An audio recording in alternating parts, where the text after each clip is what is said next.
This is Denise Matthew. I hope you're doing well. I've been out for a while, but I've been behind the scenes working really hard to bring new content to you guys. And the whole reason why I'm doing this content is because my hope and dream is to make human design as accessible as astrology is to everybody else. Human design, from my perspective, is one of these types of things that unfortunately you have to get into the secret club. A lot of times you have to pay for the information, and it's costly. And nowadays we don't always have that kind of money. And I think that this kind of information shouldn't be just for people who can afford it. I think it should be as much as we can get free content. And my intention is to bring it to you as free. And it will be sort of like a YouTube kind of school, I guess you could say, where you can get what you need and you don't have to pay for it. And that's the whole point of it, because nowadays we just need more to know about our human design. We need to know more about how we operate. We need to know that we have the power to change our lives. And when we feel that we have power to change our lives, then it just makes it easier for us to live in the world, and we just get along better. And when we understand what we're all about, then we understand other people more too, because we can look at their charts and we can see how they operate. And there's a million ways that this can help. And I don't think there's any way it won't help. So that's my whole intention. I've been working on this for a while, and it's a tremendous amount of content and information, and it's probably between 6 and 7 hours of content. What I will be doing is, as of September 4th, I will release the first video, and then after that, I will release a new video every week for 4 weeks, because there's 4 parts.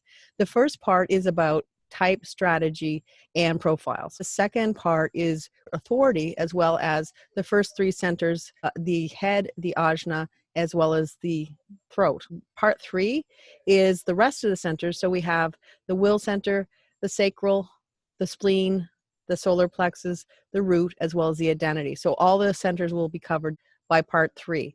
And as well, in part 3, I have a tremendous amount of content, of slides or PDFs, you could say, that I made. So you could do screenshots if you want. And those are all just extra information that you can use at your leisure, and you could have it for your records. Because what I did was I took each one of the channels and I wrote a little blurb about it. I took all the different gates and I wrote a little blurb about them. So it's just extra information for you to add to your toolbox. Part 4 is where I talk about the planets and how they affect and sort of flavor the gates in our human design chart. And I also talk about the lines of the actual gates as well, because every gate is in a specific line, and that sort of flavors it as well. So there's a lot of different dimensions to the human design chart. So I started with a broad stroke and then brought it right into a very fine stroke. So it's even more specific to who you are and what you can pull out of your chart to see about yourself or other people, if you want to do that as well. The other thing that I do in part 4 is I take everything that I've taught, or all the things that I've talked about over the first 3 parts, and I put it all together. And then I just sort of read a chart, so you can see how I would do it if I were reading a chart. I had no script when I was making this content. So what happened is, a lot of times I would just start talking faster and faster, because that's just the way I am. I do speak quickly anyways, and I know that some people get very frustrated with the speed of my voice. So what I suggest is that YouTube has a playback speed, and if you want to reduce the playback speed so that you have the speed that you want and you can get the content at your leisure, at your speed, you just have to adjust the playback speed, and then you can reduce the speed. And if I talk too slow, then you can speed up the speed.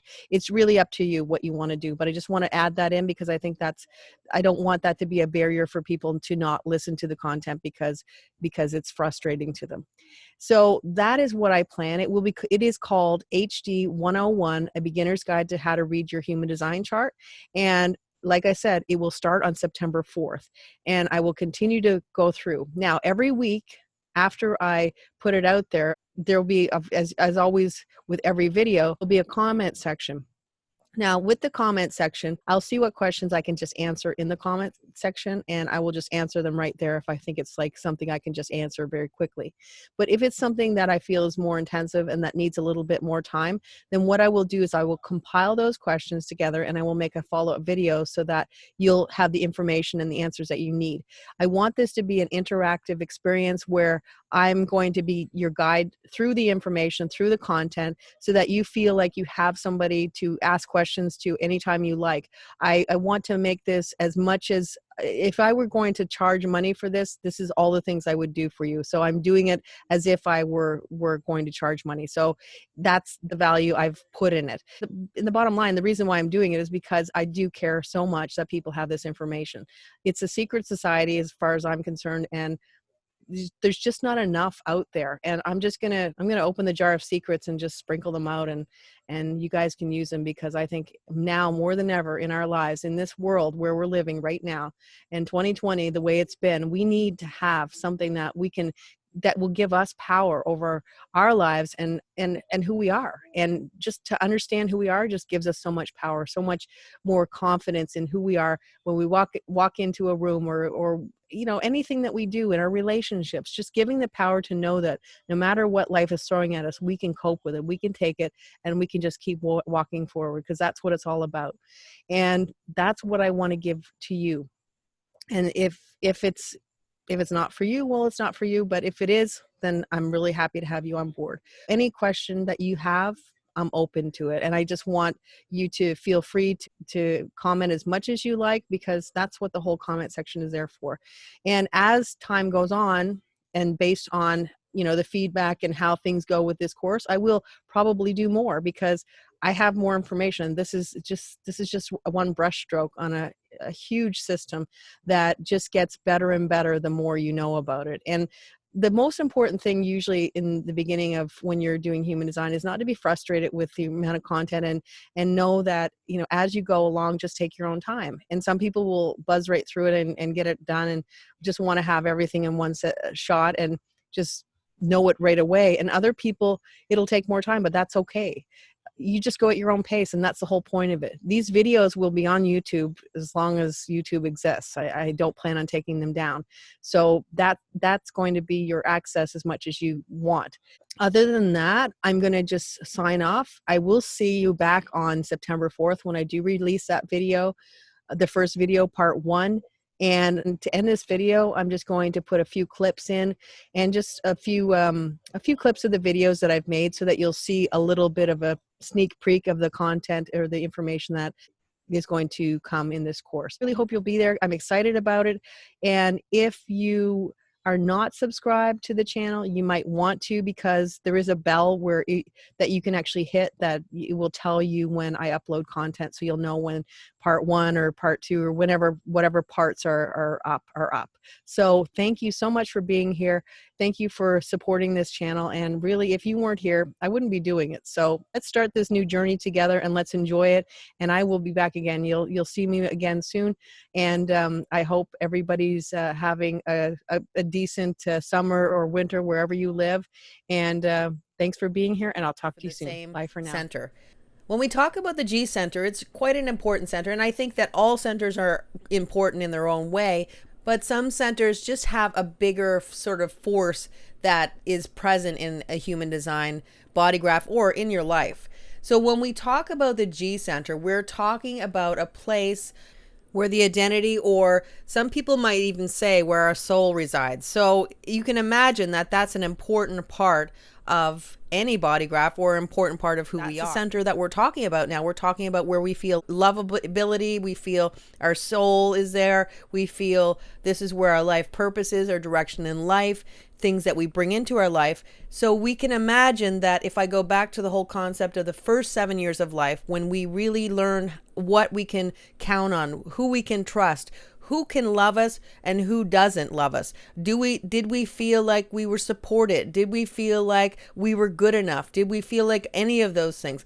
So those are the kind of things that are going to be fixed in who you are. The society that we live in, it is not considered a good thing to have this whole changeability, to shift up what you're going to do with your life, to suddenly decide at 30 that you don't like the job you've been doing for your whole life and you want to do something different. And so people will say, well, what's wrong with you? And a lot of times, even the starting block, and when you're younger and you don't know, because you're so worried that you're going to be pigeonholed and told, okay, this is where you're going to be for the rest of your life. And somebody with an open identity, it's like the kiss of death to imagine that you can't can't change. You can't move from this particular job. You're going to be in this job. So if you pick the wrong place to be, then that's where you're going to be for the rest of your life. So that's why it's important to know that there is changeability, there is fluidity in this center, and there's this ability to do more things, to change jobs, to have many jobs in your lifetime, to do a bunch of different things. And people will go, wow, how do you do so many different things? Well, that's because you were drawn to it. You're checking it out. You're figuring out what you don't like by trying it. That's how people with an open identity find out things. They figure out what they don't like by trying it, and then they figure out what they love by trying it. So it's this whole trial of getting out there, checking things out, feeling what it feels like. Does this feel good for me? No.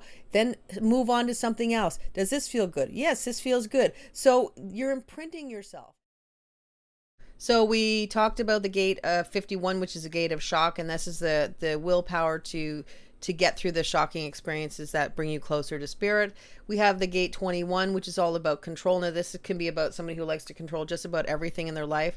It is part of half the channel of the 45-21, which is all about resources, and the 45 is actually, it would be kind of like a king or queen energy, and the 45 is all about, you know, giving the food and whatever. It's like a king or queen energy, where the king or queen is the one that gives all the food out, but then the 21 is the energy of the treasurer, or the energy of somebody who's making sure that there is enough for all the people to have their money. So there could be control with money, and the 45 is all about spending. They'd like to spend, and the 21 like to control. The gate 40 is all about knowing when to give to people and knowing when to give back to yourself, to actually know when to keep enough for yourself. This whole energy of that. It is connected to the 40-37 channel, which is all about the family. It is all about getting together. It's all about sharing meals, and it is all about feeling needing to be alone at some point. I mean, this is one of the alone gates, or a gate where you just need to have some space and time to be alone when you need it, so you can recharge your batteries. The gate 26 is all about the greater good. It's all about it's sales energy, and you can be a wonderful salesperson, but it could also be a snake oil salesman or salesperson, because you're selling just because you want to get the money for yourself. The whole highest expression of this energy is to have a sale, or to sell items, or sell ideas, or sell concepts in a way that everybody is winning, and it's not just a one-sided kind of thing that's happening. So the North Node is the theme that gets activated after our Uranus opposition. And everybody's is going to be a little bit different, but it's usually about 38, 42 years of age, around there. And it's the theme of your life that you live out after your Uranus opposition. And this is not as important for people who are sixth line, because Chiron is sort of the stage where they change. The nodes are always going to be part of your life. They don't go away. And just because it's a theme for the second part of your life doesn't mean that the South Node, which is considered the theme before your Uranus opposition, goes away. They do still work. They're always going to be there, but then that theme sort of gets more activated. My perspective on the nodes is that they're karmic as well. And so the North Node, if we throw in some astrology, is where we're going in this incarnation, where we want to, the sort of destination of the things we want to learn, the places we want to go, can be seen with the North Node. And as I said, the South Node is the theme that we live out before the Uranus opposition. And once again, in my opinion, there's a lot of karma involved with the nodes. So the South Node for me is what we came into this life with. Now, you can believe in past life incarnations or not, but it's the gifts we come in with that we already know. So usually the energy of the South Node is something that we find easy to do. We may not necessarily want to do it, but we find it easy to do it, or we may want to do it because it is so easy for us. But our destination is meant to go to the North Node, and because of that, it can be difficult because the North Node is so foreign and so unusual to us. Again, the same concept is here. The Chiron return is important for those who are sixth line, and the Chiron return happens about age 50 or 51. We'll talk about Chiron a little bit later.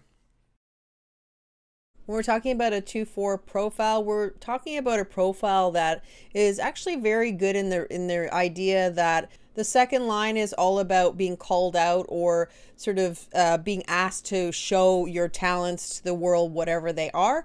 And the fourth line is all about opportunities. And as we talked about, it's all about building a foundation. It's all about having a lot of connections, a lot of friend groups, and a lot of organizations that you're a part of. You know a lot of people.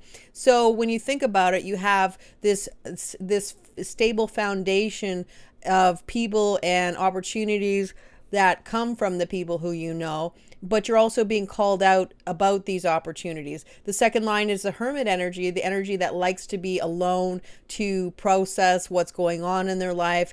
And given on their own defenses, sometimes somebody really likes to be a hermit and they like to sort of go off and just be alone, and even the fourth line can be like this sometimes too. But because of the second line energy, you're always going to be sort of not forgotten. There are certain profiles that if you sort of fall off and you're not talking to anybody, and nobody has seen you for a while, nobody may actually be looking for you because it's not the nature of your energy. But with the second line energy, people are actually looking for you. If you drop off and you're not doing something, or you don't show up to parties that you always went to, people are going to go, well, where are you? Why are you not here? So that's the kind of energy. And so the hermit is a way they're working on their own things. They're doing what they want to do. Then the fourth line is making the opportunities, building the foundation. Again, it's the same concept of take me as I am, love me as I am, and don't try and change me. And there's deliberate changes and slow changes that come because of this foundation. And because the second line is really more of a hermit energy, you can have the fourth line, which is someone who doesn't want to go out either. But there's this energy of once you get out, you feel really happy because you need that connection. Anybody with a fourth line energy needs some level of connection with people. They need that friend group, or to be part of a group. The hermit doesn't need that as much. So you have this sort of push-pull. The hermit says, no, I want to stay in the house. And the fourth line says, no, I want to go out and meet friends. So the fourth line can get out after it's been called out. Get out, enjoy your time with your friends, and then go back home, decompress, and have your hermit time. So it's actually a really nice profile. Though there is push and pull, because of the being called out energy of it, it actually does work really well together. And it really does put you in the right places at the right time, being called out for your talents.